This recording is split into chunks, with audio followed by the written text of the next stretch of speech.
super excited to talk about this one. It was a great game. It's not just gonna be me today. I got Ben for my prediction episode, and then Normie, one of my other friends on Twitter. So we're gonna be breaking down this game. Before we get into it, I'd appreciate a like, a sub, share, whatever you find worthy. Support's much appreciated. Having lots of fun doing this podcast, so let's keep it growing. So I'll just kind of start talking about like my expectations, and then I can ask uh, you guys what your expectations were. Going into this game, I was expecting us to at least compete. Really, I kind of thought it could be a blowout, but I wanted to see us go out there and compete, and that's definitely what we did. Yeah, I don't know what you guys were thinking about this game, but I was thinking it'd be at least a close game. Yeah, I thought we'd be able to compete for a little bit. I was just worried like later down in the game, like third quarter, fourth quarter, they'd expose more of like Singleton, Riley Moss, which they still did, but not to the extent that I was thinking. We saw Saquon on that wheel route go over Singleton, and then we saw multiple Devontae Smith over Riley Moss, and I was kind of expecting that all game. But it seems like, sure, a few lucky breaks on penalties picked up, but I was just expecting it to be a little more away from us in the fourth quarter versus us going on an 18-0 run. Yeah, I thought if we were going to win this game, which you guys know, I was saying this like it was a winnable game for like weeks now. But I thought if we were going to win this game, we'd have to start fast. I was not expecting it to come in the fourth quarter. Like even if it did come down to a fourth quarter, I thought it would be like a game-winning drive needed or something like that. But I thought it would have to be like the Bucks game last year where we got out to a fast start and then defense played well the rest of the game to not let them back in. But they pleasantly surprised me. Yeah, it was definitely with the way the Eagles have played this year. It's been very sloppy overall, but something they've always been able to do coming into this week was take over in the fourth quarter because they've had uh, 2 weeks ago now against the Bucks. They had a nice comeback, um, and it always seems like they kind of figure it out in the fourth quarter there. So I was definitely worried going into the fourth quarter that it was a close game and everything. But yeah, we really locked in on defense and locked in on offense, and we really pulled away. Yeah, I thought, like coming into the game, the 2 points Sean always mentions is like winning the time of possession, winning the turnover battle. And I thought for sure this game, the only way we would win is if we like limit Philly's rushing and make Jalen throw. And all 3 points, we won the time of possession battle by, let's see, um, God, we had 9 extra minutes of the possession, and we had one less drive. So we had that. And Saquon, he only ran the ball 6 times. AJ Dillon twice, Hurts twice. So that, I feel like in all three aspects of the game where we needed to win, we did, which helped us in the fourth quarter get those 18 points to come back. The Saquon 6 carries is really like surprising to me.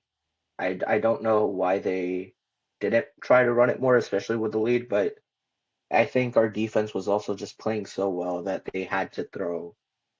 And I liked Vance's adjustments a lot. At half it like in the first 3 quarters or first 2 quarters, he was playing a lot of cover one, single high looks, and then he shifted to zone. And that was something that was talked about leading up to the game, where the defense would where Philadelphia struggled against zone coverages. We saw Jalen Hurts had like I think even in this game the splits were really bad for Hurts against zone, and Vance made those adjustments. So really a huge shout out to the coaching staff just overall as well. Yeah, Vance loves running that man-to-man stuff, and when you're playing a team that has two really good receivers, that's just not going to work with Riley Moss on the other side from Sertan. And I think a big reason why we didn't see Smith and AJ keep cooking in the second half was kind of because, like you said, Normie, Vance adjusted, went away from all that man-to-man stuff, and I mean, yeah, like you said, he just adjusted and obviously paid off greatly. Yeah, and I saw something this morning saying that the majority of our like QB pressures came from the second half when we switched back into more zone-centric defense and only rushed four, which helps a lot when you're playing zone, getting at the quarterback with only four guys instead of needing to bring a fifth guy or maybe even a sixth guy on a blitz. So having that D line is just is working wonders for this defense to have the flexibility of leaving guys on islands or putting them into a zone and still getting at the quarterback. Yeah, 1000%. So, um, kind of just did our expectations there plus a little more. So now I'm just gonna go through some of my points I got from this game. You guys can jump in. Um, and I'm kind of going like in order of how the game went. Um, so I mean, to start the game, the offense was really ugly. Bo was missing some throws. Wasn't making good reads. There were some brutal drops by Sutton. Um, Atkins had one. I'm pretty sure there's another one in there. Um, I mean, the offense just couldn't do anything really to start. Um, but I mean, obviously we ended up turning that around, so that was good to see. But we definitely need to get that offense really figured out. Yeah, my key point for this game was, I mean, obviously the defense played really well, but I think my number one thing was the red zone defense. We saw that stat going into that first red zone possession where they have yet to go into the red zone and not score a touchdown. And on the first one in this game, we held them to a field goal, which was huge, and gave our offense the opportunity to, take a lead. Fortunately, that didn't happen. But the red zone defense was great. Yeah, I mean, for the offense, I think the penalties are the biggest thing. Like, it felt like every time they did do something positive, there was a false start or there was a illegal formation or something that would just move them back. I think one of the second and fours turned into a third and 8, and then you have a first and 10 turning into a first and 15. The intentional grounding penalties from Bo, those were like really bad. I think those need to be cleaned up as well as the sacks. But it was just a lot of negative plays in the first half. Like it's hard to run an offense even if Bo was making those throws, even if the run game was really working. You're just not going to score points when you have that many negative plays. Yeah, and I mean we're still 3-2, and that's cool and all, but we've seen multiple games, all five actually, where we're having these crucial penalties knock down our drives. Like in this game, we saw Bo take a sack out of field goal range. We saw the intentional groundings, which people would argue that second one should have stayed called. Um, and I mean, even last game, we had a drive where Luke Wattenberg himself put us in 3rd and 24, two straight penalties. So going forward, like if we want to run the table, make a strong playoff push, we can't have 120 or so penalty yards in a game. I mean, we're on pace to break the record, and that's just not a recipe for a Super Bowl contending team. So this team really has to clean that aspect up. Yeah, and I mean, it was something Sean preached ever since getting the job is uh, limiting those penalties, but it has not gotten much better from when he came in. Yeah, like you said, I mean, we're on pace to break the record, and that's unacceptable, really. It's just something that cannot be happening if we want to win games. Because if the Eagles' offense could have gotten going a little more, that could have those penalties really could have changed the game big time. Especially in the first half, they could have been up by a lot more than just two scores. Um, but I mean, hey, it didn't happen. We're 3-2, so we gotta clean that up now because we're not gonna be able to consistently win football games down the stretch playing like this penalty wise. I think we can like kind of give them a pass for this week. I know it's a short week. They went on the road. Like it's going to be difficult to clean all those things up in 1 week, especially. But like over this first month and week, it's been tough on the penalties. And I know next week as well we're traveling to London, so maybe those things don't get cleaned up. But those two home games after that we have against the Giants and Cowboys. I think if by then those penalties are not cleaned up, then it's a real issue. hopefully by then you have those two home games. You're not false starting. You're not committing illegal formation penalties at home. So, by then it should get cleaned up, hopefully. Yeah, and I mean, another thing that's kind of goes in with the penalties is wasting timeouts because Sean isn't getting the play call out quick enough. We're putting in new personnel. That's just something that's getting really old. I feel like it happens once a game at least. Past two games, it's happened in the second half where we've had to call a timeout because we're not getting plays in quick enough in the second half, and that can be really detrimental in close games. That's something we got fixed too. That won't show up in the penalties, obviously, but it's just kind of like those. We got to turn that around. Yeah. Um, I mean, even with the penalties, I thought late in the game, not necessarily early, which I would like, but we saw, I think it was the illegal shift, but we saw one penalty bring us back from 3rd and 10, and Bo still converted that to Sutton across the middle to get into the red zone, which followed with the Evan Ingram touchdown. So we'd like to see, like penalties are always going to happen. Not at the rate that we've been doing it, but we'd like to see the team convert still, even though we can get backed up. 2nd and 15, 1st and 20. Like we like seeing what we saw in the fourth quarter for sure. Um, so yeah, I mean, we just have to keep. Uh, God,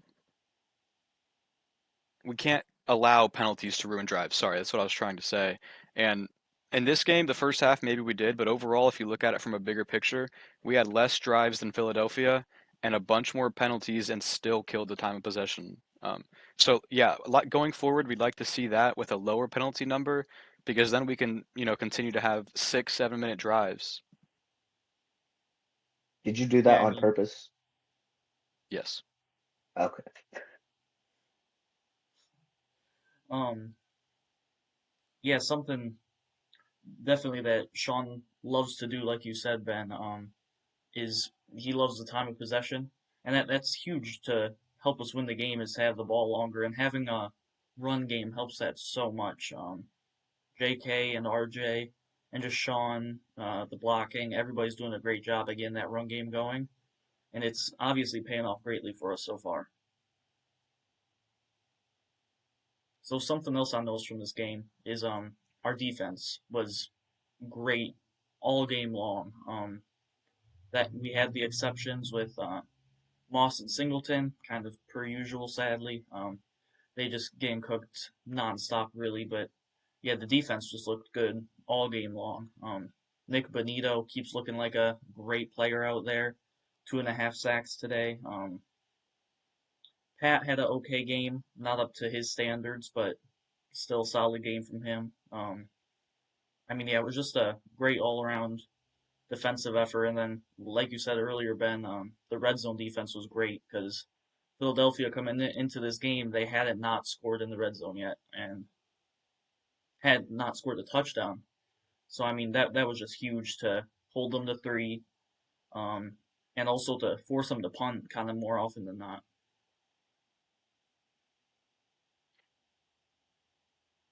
Yeah, I mean, it was really just three plays that got the Eagles 14 points. The Riley Moss getting cooked on that third down, on that first touchdown drive, and then a weak pass interference call that put them at the one. And then you have the Alex Singleton getting cooked on the wheel route. So it's really just those three plays, and if you take those away, the Eagles scored 3 points in this game.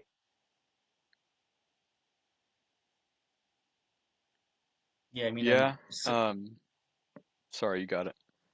oh, all right, yeah, Singleton and Moss, they just, I mean, I kind of have a bad feeling that we're not gonna bench them anytime soon or anything like that. So they really got to figure it Hmm. out because teams are starting to expose that a lot more than they did last year. And that's really Right. hurting us because, uh, like you said, Normie, I mean, the two big plays of the game were on Moss and Singleton. That seems to be like that every week. Yeah. The first, like, we all expected Singleton to get absolutely cooked by Saquon in the second level. But if you would have told me before the game happened that apart from that one deep ball to Devontae over Riley Moss on third down, that they would go 1 for 10 on third downs, I would be ecstatic. So I think our third down defense, when it came about, was great. But I think on like first and second down, still with like Singleton and Moss always being in liability. I mean, we see people every week say things on Twitter like Moss is in great coverage all the time, but he always lets the completion happen. I mean, he can be in great coverage his entire career, but he's always going to let the catch down. That doesn't mean he's a great player. We need to start seeing him disrupt these passes, come down with a pick, take him out of bounds. Like, we don't want to see them always convert on him. Yeah, exactly. That's something I really talked about last week is, yeah, Moss is always there, but it really doesn't matter that he's there if he's not getting a turnover or knocking it away. I mean, yeah, you can only be in coverage and not make a play for so long without getting absolutely burned. And So, on the point of, now yeah, you you got it. could You're go. good. All right. On the point of turnovers, I think the defense hasn't forced one in 2 weeks. Like last week, especially against Jake Browning, they didn't get a pick or a fumble. This week against a much better team, they've only turned it over once this whole year. But I think this defense has to start actually forcing turnovers. If they want to be in that all-time great conversation, they came into the season putting those expectations on themselves that they are going to be a historic defense. If you're going to do that, you need to start forcing turnovers. You need to start scoring points yourself, especially like early in these type of games where the offense isn't doing anything. And I know it's a lot to ask for a defense that's already playing so well, but they have to take that next step, I think, especially against teams like Kansas City or LA if we play them again, or Buffalo, for example. Like you have to get those turnovers, otherwise you're not going to win those games. I mean, yeah, we Yeah, I saw. think we've talked about it in the group chat a little bit, but we see all these like sacks, we see the quarterback pressures, like the defense is getting to the ball, but like we don't see much like strip sacks. We haven't seen a lot of interceptions this year, so really ending drives like that would be huge to get the offense more in a rhythm. Um, I mean, leading the league in sacks by itself is great, but let's see some strip sacks to really take over a game. Yeah, I mean, we saw Hufunga. He got close to a pick, but couldn't quite come down with it. That was kind of one that he had to come down with because, like we saw in the Sunday night football game last night, Patriots turned Allen and the Bills over quite a bit, and they went out there and they won the game. And in the end, it was two-score game. I'm pretty sure. So I mean, yeah, that's something you've got to do against great teams. You can't just rely on your offense outplaying theirs because uh, they'll only work for they'll only work against those worst teams. Your defense has to get turnovers if you want to beat the great teams. Yeah, I So think so. I've been harping, like, I don't want to harp on them too much. Like, we won the game, won the time of possession, didn't commit a turnover, third down defense, red zone defense was great. So, one point that I had on here that we did well on, it was running the ball. Maybe the first half we'd like to see a little more, but I understand, we were down 14 points. Um, but like in total, we ran the ball 29 times. And I like to say I like 30 rushes, no matter the split between like Harvey Dobbins.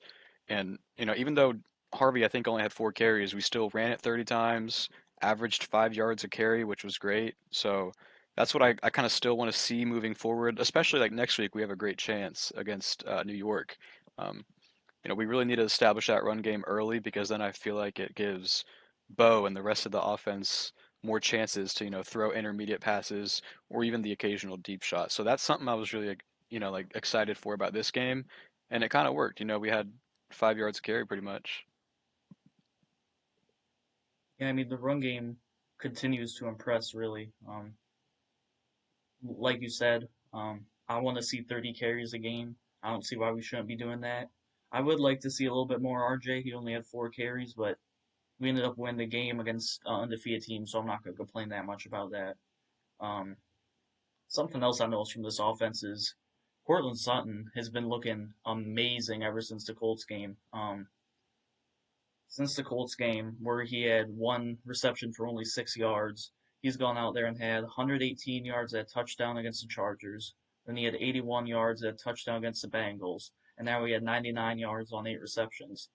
Um, and coming into this game, he was supposed to be shut down by Mitchell and everything. So I mean, it was just it was a, it's really good to see Sutton looking like a real wide receiver one. Um, the only thing really you can critique from this game from him is that drop early on. That would have been a huge play if he would have caught that. But I mean, he ended up really helping us win this game down the stretch. So I mean, it's been huge having his contribution so far this year. Yeah, I looked at the film this morning, and Sutton, like he's having a great season so far, and I'm really like I was really hopeful for Pat Bryant to come in early, but I mean with Sean, you can't really ever expect rookies to have that huge impact early on. But I mean he still outsnapped like Troutman, Ingram, Mims. So I looked at it, and he had a few looks where he probably could have gotten a target and had a few yards there, but what really impressed me this game with Pat Bryant was his run blocking, or like on-screen passes, his blocking after that catch. So I'm looking forward. Hopefully, he gets even more reps and gets more targets. But he really did impress me this game, even though he had 0 targets.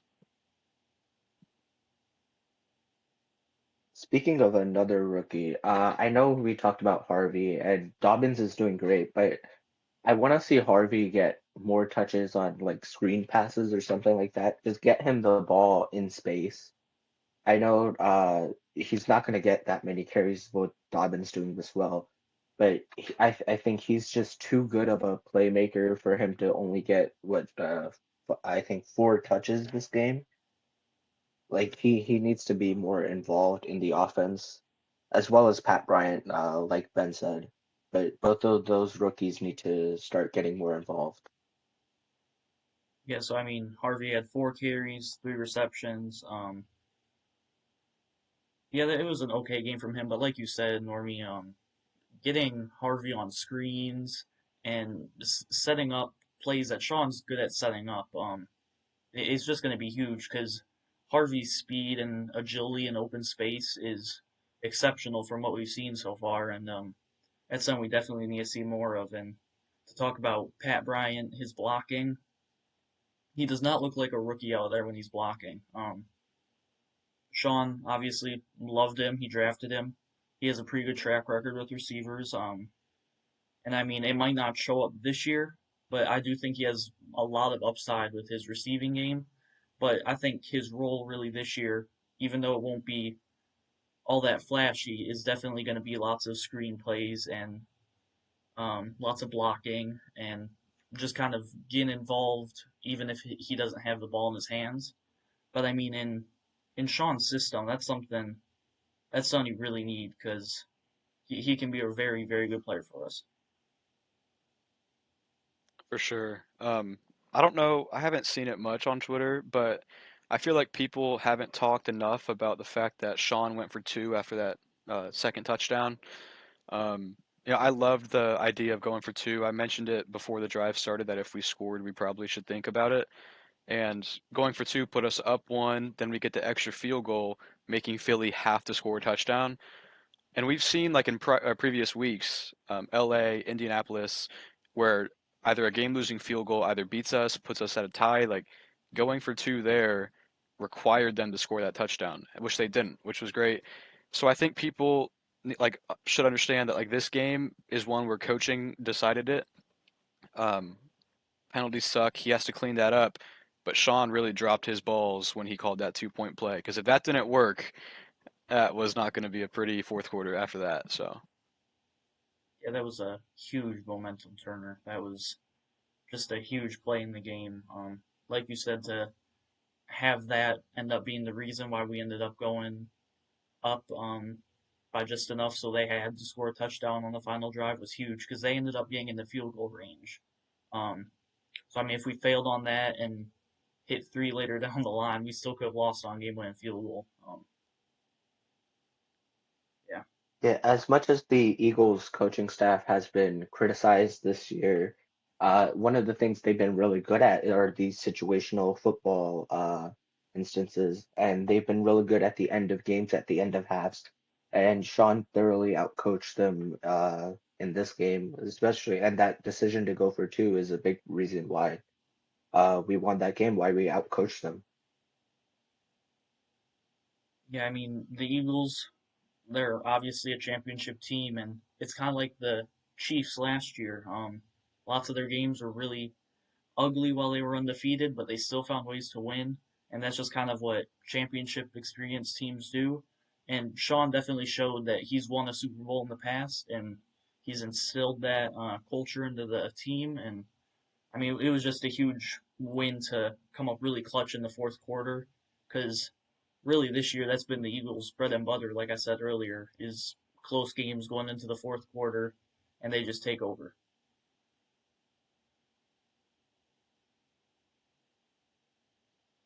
So something Yeah, I else I mean, we will. saw that against Tampa. Um, we saw that against Tampa, and we've had the questionable takes on our defense late in the game. Like, are they bend not break the entire time to the point where we're allowing those field goals? But I mean, this game I think really proved that the defense can withstand those late fourth quarter drives where it's all or nothing. So that made me hopeful for like future games. Even the ones we saw where we were 1-11 last year against teams above 500. Like we came out here, it was all or nothing on that final drive. Granted, they had no timeouts, but the defense still withstood, so that was really hopeful. Yeah, for sure. I mean, yeah, it was a great game by the defense. And I mean, yeah, that like you said with beating good teams, that's something we've really needed to show for the past basically 2 seasons now. Is to show that we can beat those good teams and that we're not just a team that's gonna find its way into the playoffs and then lose first round. Because I really do think this year we have a much. I think this year, assuming we make the playoffs, which I think we 1,000% will, unless like everybody gets hurt. Um, I think it'll be a much more competitive first game. And I mean, it would be really, really tough, but we have a pretty easy schedule coming up here. And if Bills kind of keep falling off and stuff, I mean, that this is kind of going to sound crazy, but that first seed in the AFC, as of right now, if we really lock in, it's pretty attainable.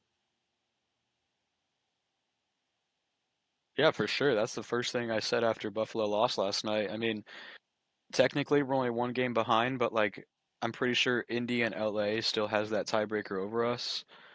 So like if we can really run the table, knock down these penalties, fix the offense for 4 quarters, not like we don't need that fourth quarter to be every game. We need it to be all 4 quarters, no penalties, offense is flowing. I think there's a chance. Like we'd probably have to finish with a better record than LA and Indy, but Yeah, I don't know how confident I am in Indy getting up to 12 games. yeah, same. You talked about how like this team feels a lot more real this year compared to last year. I think the biggest reason, and I know we all like to talk about the offense, but I think the biggest reason for this is the pass rush is a lot more real than it was last year. Last year they were beating up on the bad teams. They were getting a lot of sacks. But this year, I think Bonito has really taken that next step. The entire D line has taken that next step. And now, even against a good offensive lines, they're getting pressure. They're consistently making the quarterback have to get that ball out quickly. And there's not a lot of quarterbacks in the league that have a good offensive line and are able to get that ball out quickly. We saw them struggle in Indy, but that was because Daniel Jones constantly got rid of the ball. He knew that he wasn't trying to play hero ball. He just was trying to get the ball out and get the win. And we almost still won that game. So I think that's the biggest reason why we're in this position right now. I mean, yeah, Nick Bonito has been absolutely insane this year. Like you said, last year he really beat up on those bad teams, and kind of got a lot of sacks and garbage time and everything. But something with him is teams have still kind of been focusing on Allen and Cooper more so ever since last year. Um, and last year he did get those sacks, but like I said, they were kind of garbage time against not so good teams. But this year he's been really good. He performed really well against Joe Alt against the Chargers and performed really good yesterday. And I mean, he's going up against some of the best O linemen in the league these past 2 weeks, and he's looked absolutely amazing.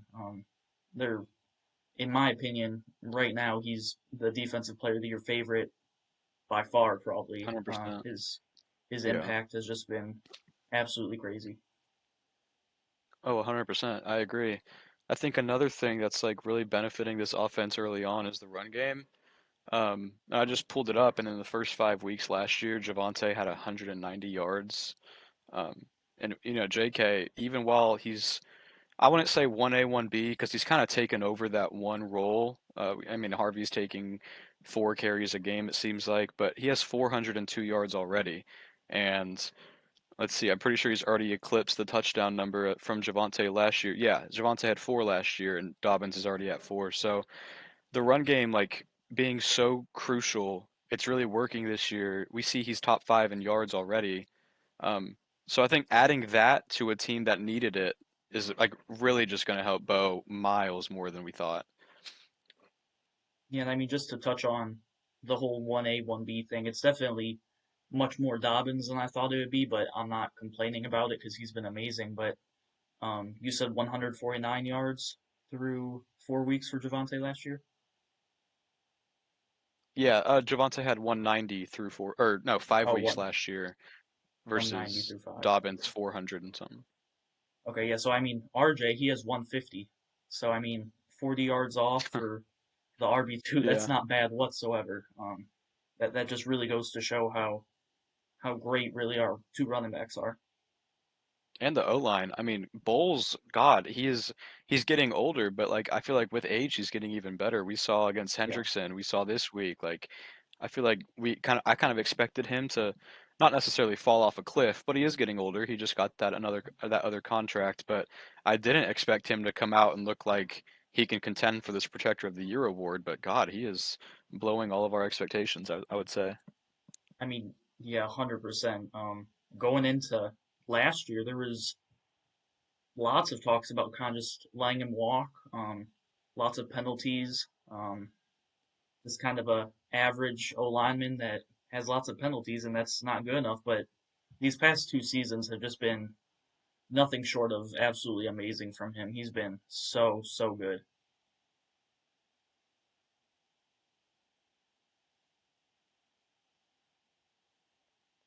I think that's pretty much all I had lined up. All right, yeah. So, I mean, something else I had was Bo taking over in the fourth quarter. He had a great game in the fourth quarter. We talked about how it started out a little shaky, but I mean, in the fourth quarter, he went 9 for 10, 127 yards of his 242 they finished with, 12 yards on average, and a huge touchdown.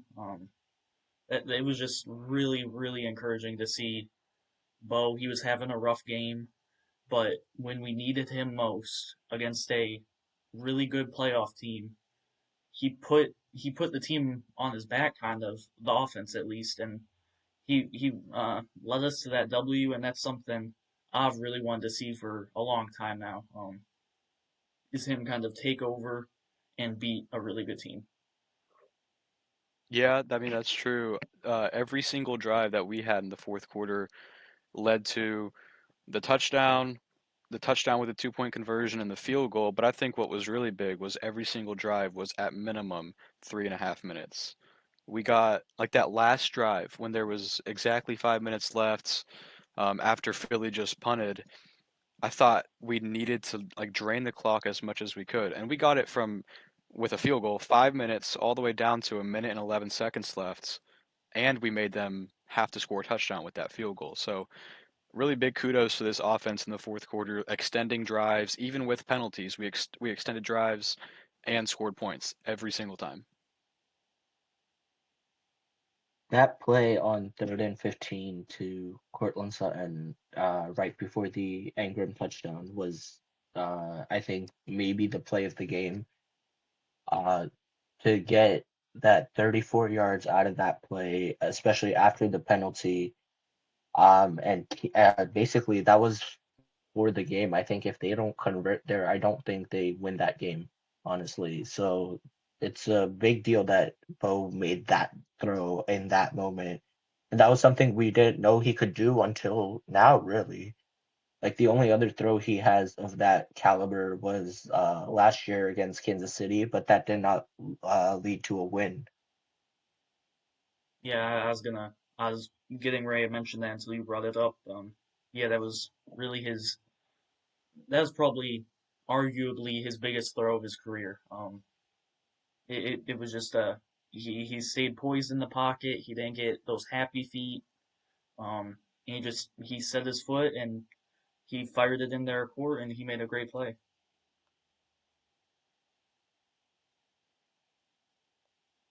Yeah, so I mean that's. Oh, I do have one more point. Jahdae Barron on the final drive, he came up huge. He got a big pass breakup. Um, and I mean, every week kind of he shows that he could be definitely getting some more snaps. He deserves more snaps. Riley keeps being Riley out there. And I mean, yeah, Barron came up super clutch. I don't see any reason why he shouldn't start not splitting time with Riley, but Riley shouldn't be getting 100% of the snaps anymore. Yeah, I agree. Um, we barely saw Barron this game. He played.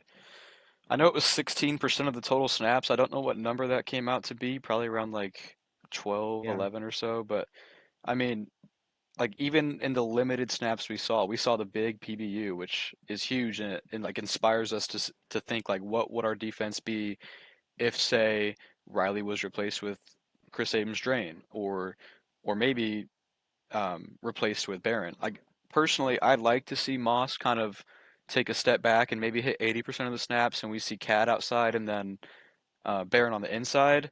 But I think with our depth at corner, like we have the resources to be able to experiment with stuff like that, especially against games where we're going against a quarterback like Fields. I'd really like to yeah, see more of Barron, maybe even some Cad next week. yeah. I Yeah, I mean, fully. Oh, go ahead, Norman.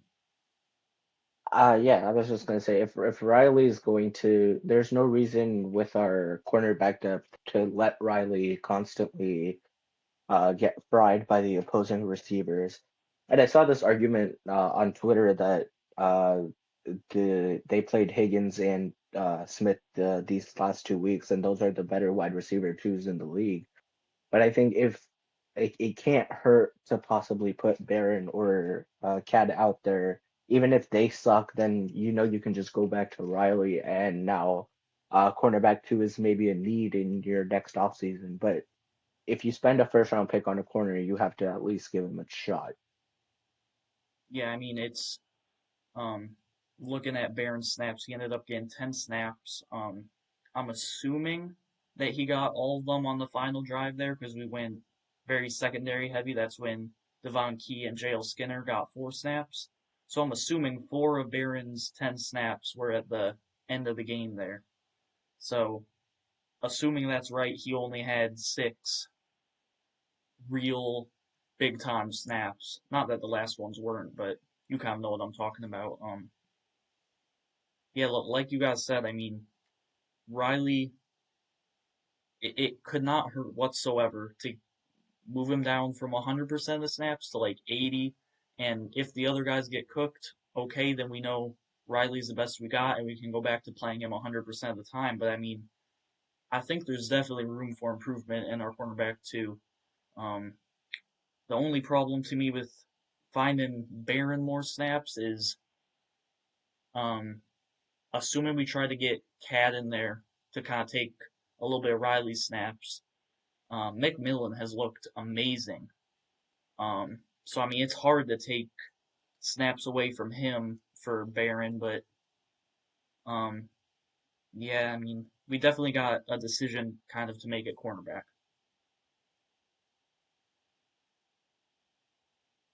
I mean, I think Vance has been yesterday he played a lot of dime with six DBs out there. So if you have Hafunga and Jones as your safeties, you can try putting four corners out there. and you give Barron more snaps that way. I think the fact that we've been able to generate so much pressure by just sending four has allowed Vance to play with six DBs out there. And if that pressure rate continues, then there's no reason you can't give Barron spots instead of Barron snaps instead of one of the linebackers. Yeah, I mean, there's no reason in my mind why this pass rush, even with four, should slow down because it's teams just kind of have to pick their poison of who they want to leave one on one. They can leave Benito one on one like teams have been doing for a while now, and obviously he's starting to really cook. You can leave Coop one on one, but he's a veteran. He's shown they can get to the passer. They're not going to leave Zach Allen one on one. They double team him um, like almost all the time, but he still ends up getting all these QB pressures, QB hits. And then, I mean, JFM, he's not a slouch either out there. So, I mean, knock on wood, unless if an injury happens, there's no reason why this pass rush shouldn't keep up. 100%. And it's kind of like right in the time where we're going to start getting guys back from IR. I think we've got 2 weeks on Greenlaw. Um, but either way, like what you were saying about Benito, like we saw week 1 against Tennessee. Granted, it's Tennessee, but still, Chig, their tight end, tried to chip Benito. Then he ran into the left tackle and he still sacked Cam Ward. And we kind of saw something similar last week against Cincy. Um, we saw Benito and Cooper immediately get off the line. They met at the quarterback, and I don't know if it's more so due to the inept of their O line, but they had four guys blocking Zach Allen. So, I mean, it's great to have this defense where you can rush, like on that play I just referenced, three guys, and two of them get to the quarterback, and the other one has four guys on him. And I mean, I don't know if Zach would have gotten to Browning there, but he was pushing those four guys back. It wasn't like he was getting manhandled either. For sure. So I mean, unless if you guys have any more points or takeaways from the game, kind of gonna move on here if that's good with you. Yeah, I think I'm good. Yeah, I'm good too. All right, so from I kind of talk about this every week. Worries from this game. I really didn't come back with any. I mean, we need to put a whole game together. Um, it was great to see us make that fourth quarter comeback and everything, but we do need to do that all four quarters. But I mean, really, I guess my only worry from this game is Singleton and Moss continuing to get beat up on. Yeah, I mean, I feel like that's always going to be a worry until we see like a coaching change. And part of me wonders what that linebacker core would look like with Greenlaw back. Like we floated around the idea of leaving Sternat in there and replacing Singleton, but I feel like there's no shot Vance takes away Singleton, so we're going to see Greenlaw and Alex. And I just wonder how much that will benefit Alex. Um, but Moss, yeah, I feel like he's going to be a worry when he's on the field, then he's going up against like a quality wide receiver. Um, Yeah, I think my worry going into the future, the rest of the season, more so is about like, can the offense stack these games to where they have 4 full quarters of just good play, or even 3? I mean, there you could take 1 quarter where you don't get a drive, or I mean, you only get 1 or 2 drives. But like, I want to see a game where all 4 quarters, I think that the offense came out there and did what Sean wanted them to do. Because the defense is always going to be top 5. They are absolutely killing it, even with the two big liabilities in Singleton and Moss. But I just want to see a full game from this offense, kind of like Cincy, but against a real opponent. I mean, my only worry is the penalties. I mean, we're on pace to break the single season record for penalty yardage. That has to change. And we're not going to beat good teams. We're not going to beat well coached teams if we keep this up. So just have to clean those up, especially by the time we play like Kansas City. Because if we do this against Kansas City, we're getting blown out. Yeah, I mean, I really want to see Kansas City here against Jacksonville. Really kind of see where they are this year because they've played some good teams this year. Um, but they've obviously they're 2-2, so they've lost those games. But um, I would love to see them against kind of a the Jaguars are 3-1 so far, but we kind of all know they're kind of a middle of the pack team. I could see them sneaking into the playoffs, but I think if the Chiefs go out there and lose this week, it's really going to show that they've taken a step back and they kind of might be one of those middle of the pack teams.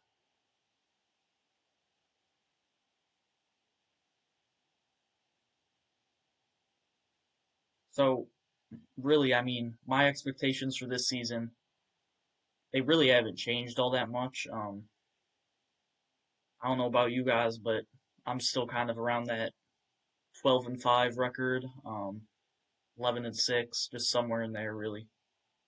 Yeah, I think I started. I can't remember exactly what I was when we did that prediction podcast. I think I ended up saying I didn't want to like copy you guys and do 12-5, so I think I went 11-6. But um, I do think 12-5 does sound reasonable. I think with the penalties and with a slow starting offense, 11-10. I don't know, because 10 is like kind of like I think our floor right now. That's what we should hit, and 12 is realistic. So I think 11-6 still is my prediction. Yeah.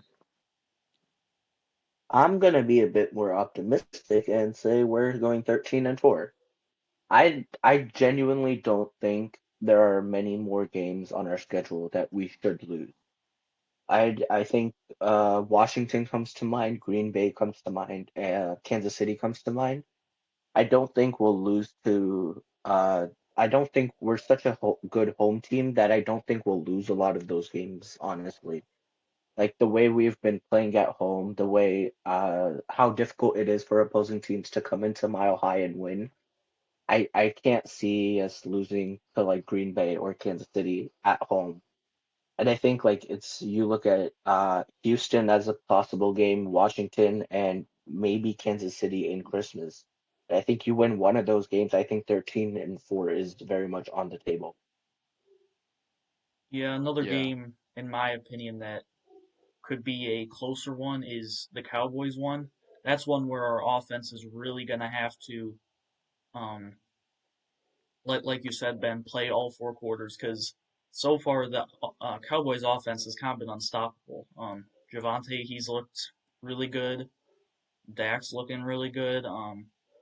So I mean, that game we have a great defense. So if they go out there and they get a couple more stops than expected, we can definitely go out there and win. But I think really that Cowboys game is another one that we could definitely lose at, to be honest. If CD is back, then we'll have Pickens on Moss. Oh God. Yeah, that scares me. That's gonna be really bad. Yeah. I don't know what I'm gonna do if Javante torches us, man. I mean, just being completely honest, he's looked nice this year. I know. I've made some bold takes in the offseason that he would probably not take that step that Cowboys fans were thinking, but no, he's definitely surprised me. I think like now is he top five in rushing? He had a great game yesterday. Um, Yeah, he's top three with 447. Good Lord. Yeah, he's cooking. He's found his new spot. He's doing good. But yeah, Riley Moss against George Pickens would be pretty scary. I think if we manage to beat either Green Bay or Dallas, I don't think we lose again to LA. I think the Raiders are a sweep. And being like on the low end, I think we split with KC. I think they are a sweepable team, but I gotta set expectations. So let's say we split them. Like I said, split LA, that's 2 wins. Sweep Raiders, that's 4.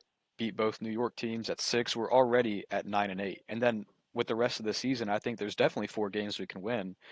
So Normie, I agree. Like 13-4 does sound realistic, 100%. Yeah, I mean, it's definitely not out of the realm of possibility. Normie, when you said you were gonna be all positive, I thought you were gonna do something crazy like we want to lose a game for the rest of the year. But I think you already said that.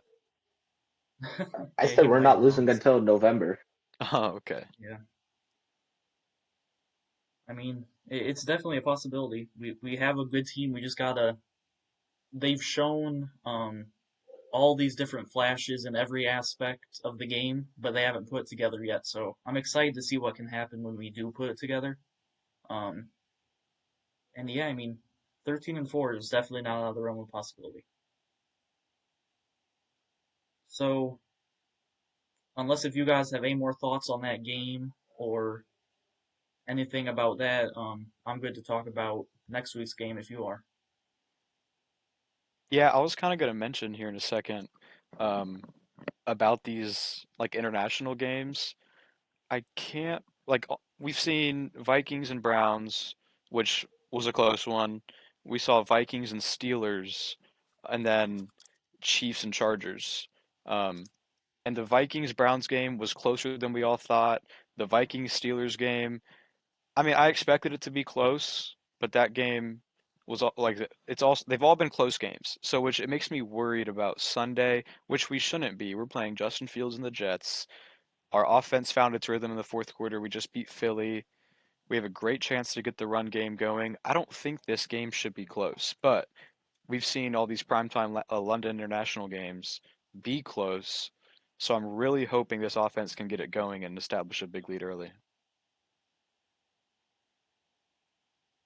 Yeah, I I mean, think it'll be close for a bit. I mean, just because of the impact that travel has on the bodies of the players, I think it'll be a slow start.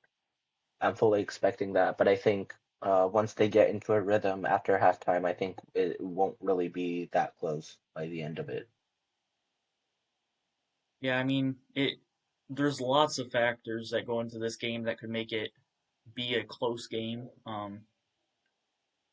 And I wouldn't be.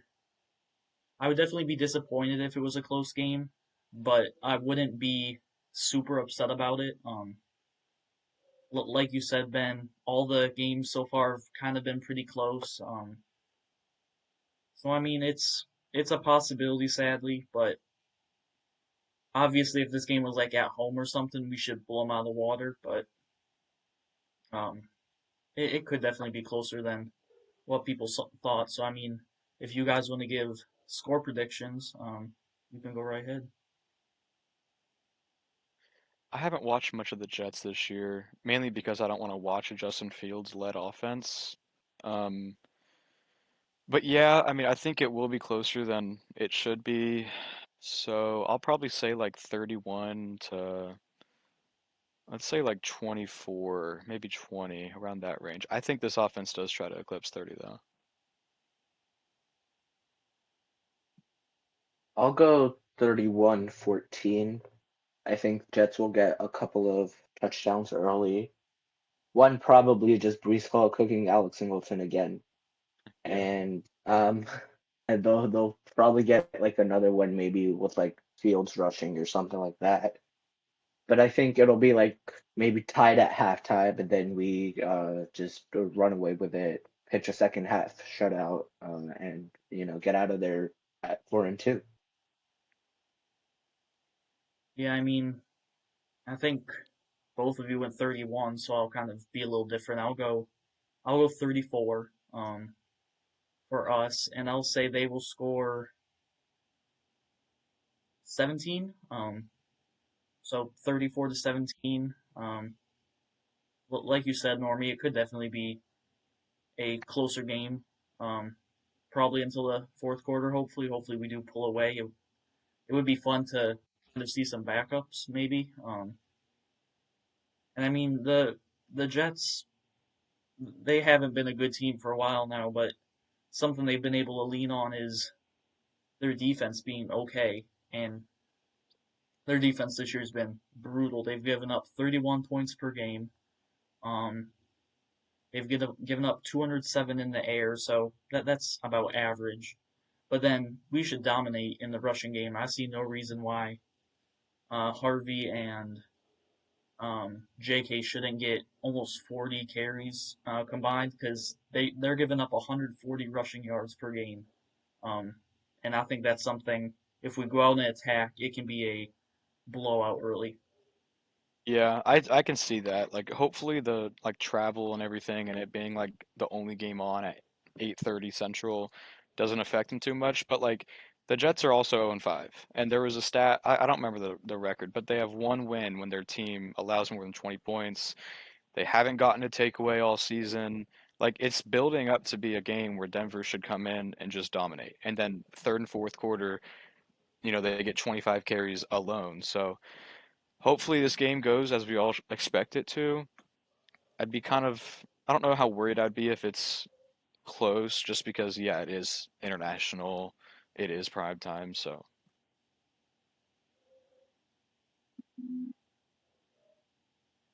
Yeah, I I mean, think that you're looking for is that Fields is 0-26 as a starter when the opponent scores 21 or more points. yeah, that's it. So yeah, I mean, there's no reason we should lose this game at all. It might be Yeah. close, but losing is out of the question. yeah, I mean, it, it's it's sadly shaping up like it could be a trap game. I really hope we just gotta go out there and remember that they are an NFL team. So if we take them lightly, they can beat us. But um, yeah, I mean, I see no reason why we shouldn't go out there and put them away pretty early.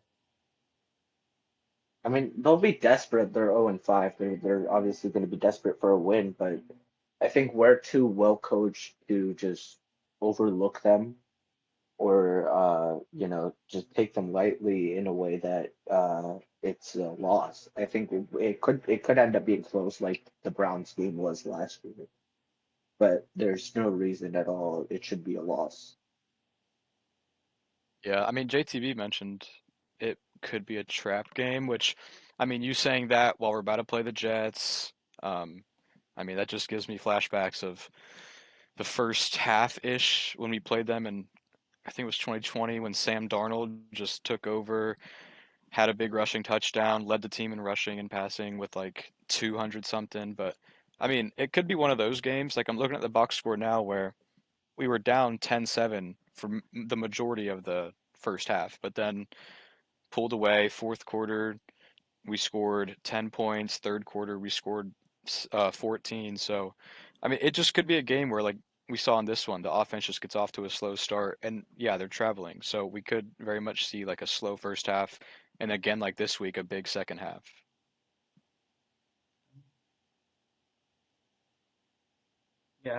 Yeah, I mean, I think we've really just nailed it. It definitely could be a close game. There's excuses for that are valid, but there's no excuse for a loss. So I mean, hopefully we don't come out here next week talking about a loss on Sunday because that'd be really brutal. So unless if you guys really have anything else to add, I think we're pretty much done here. I think I'm good. Yeah, it was a great podcast. Pretty much covered all of it. Yeah, Yep. Thanks for having me on. It's nice to be on here after a win and not, talking about how we Yeah. almost blew it in Philly. yeah, Yeah, it was great being on. yeah. Thanks So for of having us. course, of course.